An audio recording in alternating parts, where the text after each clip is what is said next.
পৃথিবীটা বড় অদ্ভুত। তুমি যার জন্য সবচেয়ে বেশি কষ্টটা করবে, দিন শেষে সেই তোমাকে ঠকাবে। মাঝে মাঝে এমন কিছু কষ্ট লাগে যেগুলো রব ছাড়া কারো কাছে বলতে নেই, কারণ সেই কষ্টগুলো মানুষ তুচ্ছ-তাচ্ছিল্য করবে বা তারা সেটা উপলব্ধি করতে পারবে না। কিন্তু রবকে বললে তিনি গোপনে শুনে গোপনেই সেটার সমাধান দেবেন ইনশাল্লাহ। যেদিন থেকে শিক্ষকরা স্কুলে বেত নেওয়া বন্ধ করে দিয়েছেন, সেদিন থেকেই বেয়াদবির সংখ্যা বেড়ে গেছে। দেশে ভালো মানুষ তৈরি হবে কেমনে? যে শিক্ষকদের বলা হয় মানুষ গড়ার কারিগর, তারাই তো ঘুষ দিয়ে চাকরি নেয়। দেশে মা ভক্ত ছেলের অভাব নাই, অথচ হাজার হাজার মা বাবা বৃদ্ধাশ্রমে। একটা কথা আছে না, দুনিয়া শক্তের ভক্ত নরমের জম। তাই সব জায়গায় ভদ্রতা দেখালে চরম বিপদে পড়বেন।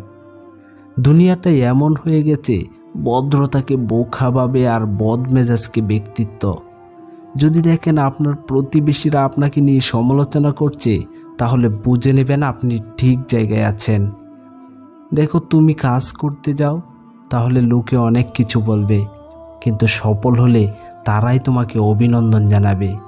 তাই কে কি বললো এগুলোতে ফোকাস করে লাভ নাই।